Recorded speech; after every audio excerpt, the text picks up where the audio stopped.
પટેલ ભાવેશભાઈ Kanjibhai weather કરેલું આણંદથી છોડ મંગાવી અને છોડ થી છોડ ની ડિસ્ટન્સ કેટલો રાખવાનો, લાઈન થી લાઈન નું કેટલું રાખવાનું? હા મોટું ટ્રેક્ટર ચાલે છે 8 ફૂટનું, એટલામાં ખેડૂતોને શું વાતની ખાસ ધ્યાન રાખવાનું હોય છે? વ્યવસ્થિત એનું આયોજન કરીને ચાલુ જોઈએ. પડે એટલે વધારે પાણી આપતા હોય છે બધા, પણ ચોમાસામાં કોલર રૂટ ને એવું બધું આવતું હોય છે એટલે પપૈયાની ખેતી સારામાં સારી. ત્યાં સુધી પપૈયું એકદમ સાચવવું જોઈએ. ઠંડીમાં થોડું 15 દિવસ જેવું ખેંચે. 15 મહિનાની ખેતી ગણાય. 80 ટન જેવો માલ નીકળ્યો છે મારે.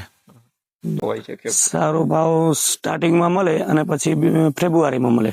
નમસ્કાર મિત્રો, farming and dairy tech YouTube ચેનલની અંદર તમારું સ્વાગત છે. અવારનવાર આપણે પ્રાકૃતિક ખેતી, આધુનિક ખેતી અને પશુપાલનના વિડીયો બનાવીએ છીએ, જે ફાર્મ ઉપર કરી અને ખેડૂતોના મંતવ્ય લઈએ છીએ કે આ પાકની અંદર તમને શું શું ફાયદા થાય છે અને રોગ કેટલા આવે છે અને કઈ રીતનું આનું મેનેજમેન્ટ હોય છે. આખું છોડ વાવ્યાથી હાર્વેસ્ટિંગ કર્યા સુધીની કેટલી તેની અંદર પડકારો આવે છે તે આપણે વિડીયોની અંદર બતાવીએ છીએ. તેવું જ ફાર્મ આજે આપણે વિઝિટ કરીશું, જેની અંદર પપૈયાની ખેતી છે અને સરસ મજાની પપૈયાની ખેતી કરેલી છે. તમે આજુબાજુ જોઈ શકો છો વિડીયોની અંદર.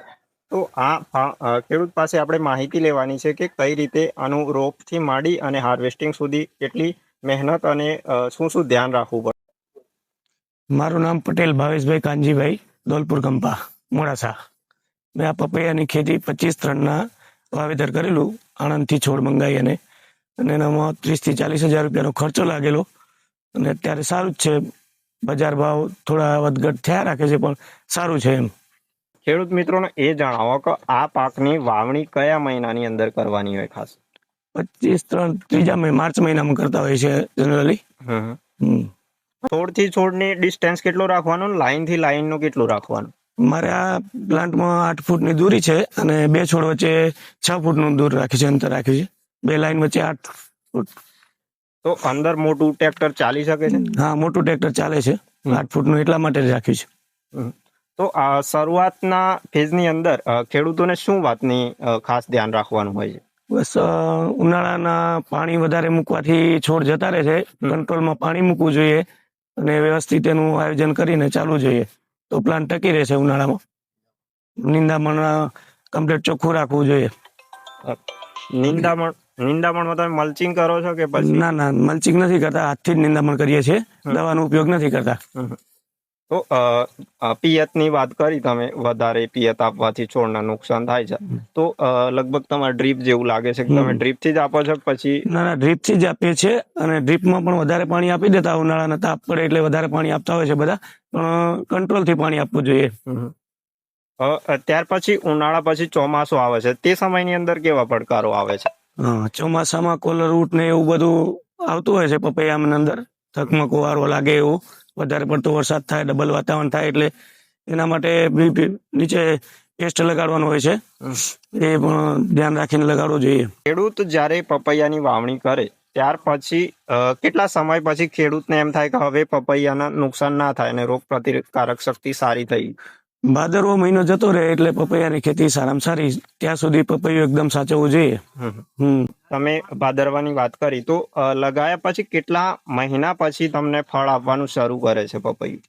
4 મહિના તો લાગે જ છે. 4 મહિના પછી ચાલુ થઈ જાય. 4 મહિના પછી કટિંગ ચાલુ થઈ જાય એમ. હાર્વેસ્ટિંગ કેટલું આવે? નોર્મલ થી ચાલુ થાય, 2-5 મણ થી ચાલુ થાય, ધીરે ધીરે વધતું આવે એમ દર કટિંગે. તો પછી દિવસે પ્રતિ દિવસ એનો ગાળો હોય તો કેટલા દિવસે ફરીથી હાર્વેસ્ટિંગ? દર 10 દિવસ 12 દિવસે કટિંગ આવતું હોય છે રેગ્યુલર. ઠંડીમાં થોડું 15 દિવસ જેવું ખેંચે. પપૈયું એક વખત લગાવ્યું પછી કેટલા સમય સુધી ફળ આપે છે? પપૈયું 15 મહિનાની ખેતી ગણાય જનરલી. પાણી હોય અને વાતાવરણ સારું હોય તો 18 મહિના બી ટકી શકે ઉનાળાનું. ને તો મે મહિના સુધી, મે જૂનમાં એનું પૂરું થઈ જાય. ત્યાર પછી તમને પર્સનલી કેવા અનુભવ થયા? તમે? મારે આ 4થી વખત છે પપૈયાની ખેતી, 4થી સીઝન છે. સરસ રહે છે એમ, બીજી ખેતી કરતા સારું રહે છે એમ. કોઈ દવાનું સ્પ્રે ના કરવાનું અને ઘાસની બી દવા નથી મારતા અમે. તો નવા ખેડૂતો કદાચ પપૈયાનું વિચારતા હોય તો શું અભિપ્રાય આપશો તમે? નવા ખેડૂતો વાવેતર કરાય પપૈયાનું. ખૂબ સારી ખેતી છે. ખર્ચમાં 30-40 હજાર રૂપિયા વીઘે ખર્ચો થાય. પ્લાન્ટનો ને રાસાયણિક ખાતર હોય, મજૂરી છે. લગાયા પછી છોડ જવાનું ને એવું પ્રમાણ રહે છે ખરું? ટેમ્પરેચર ઉપર છે. ઉનાળાનું જો ટેમ્પરેચર હોય, છોડ નાના હોય એ વખતે, ચોપણી 3જા મહિનામાં થાય, પછી 5મા મહિનામાં ટેમ્પરેચર જો વધારે હોય તો એની વ્યવસ્થિત કાળજી ના લેવામાં આવે તો છોડ જતા રહે પીળા થઈને. તમારા ફાર્મ ઉપર એવું કોઈ બનેલું ખરું? ના, આપણે નથી. વધારે કેટલા કિલો સુધીના તમે થવા દેશો? વધારે તો પટ્ટી પડ્યા ઉપર કટિંગ થાય એનું. એ તો સાઈઝ એના ઉપર આધાર રાખે છે. પટ્ટી પડી જાય એટલે કટિંગ થઈ જાય. તો અત્યાર સુધી કેટલો માલ તમે વેચ્યો હશે બજારની અંદર? બજારની અંદર અમારે છે 11 વીઘાનું ફાર્મ છે મારે. 80 ટન જેવો માલ નીકળ્યો છે મારે. તો ટન ઉપર જાય છે કે ના, મણ ઉપર જાય છે. અને માર્કેટની અંદર ભાવ ઉપર નીચે હોય છે? હા, ઉપર નીચે દર વખતે જુદા જુદા ભાવ હોય. તો સારો ભાવ કયા મહિનાની અંદર મળતો હોય છે? સારો ભાવ સ્ટાર્ટિંગમાં મળે અને પછી ફેબ્રુઆરીમાં મળે. તો તમે વિચારતા હોય તો એ રીતે તમે પ્લાન્ટેશન કરો કે ફેબ્રુઆરીની અંદર તમને ફળ સારા મળે અને સારું ઉત્પાદન મળે અને સારું ભાવ પણ મળે.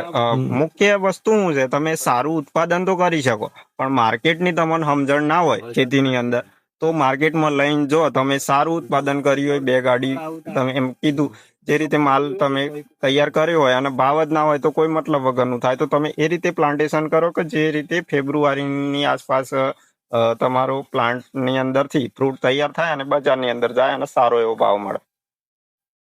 ખાસ કરીને રમજાન મહિનો આવે ને ત્યારે ભાવ સારામાં સારો હોય છે. બાકી છોડે 60 કિલોની ગણતરી કરીને ચાલીએ ઉત્પાદનમાં. એમ ઓછામાં ઓછું 60 કિલો નીકળવું જોઈએ એમ. તો આ ખેતી નુકસાન ક્યારે કરે ખેડૂતને? વાવાઝોડું આવે ને કોઈ રોગ આવી જાય, નીચે કોલરરૂટ કહી દો, કોલરરૂટમાં આખી વાડીઓ નીકળી જાય આખી. એના નિયંત્રણ માટે શું કરવું જોઈએ? પેસ્ટ લગાડવાની આવે છે, પેસ્ટ લગાડીએ નીચે ધકમો. પછી એના સિવાય કોઈ લેબર ખર્ચ ખરો? લેબર ખર્ચ નિંદામણ માટેનો જ છે. ખાસ નિંદામણ ના થવું જોઈએ. વેરાયટી વિશે જણાવો થોડું. મેં આ 786 કરી છે, તાઇવાન 786. આના ફ્રૂટ એક સરખું આવે છે બીજી વેરાયટી કરતા, અને ટ્રાન્સપોર્ટિંગમાં સારું ટકે છે. માલ લઈ જવામાં, દૂર લઈ જવામાં સારું છે. માર્કેટિંગ કઈ રીતનું કરો?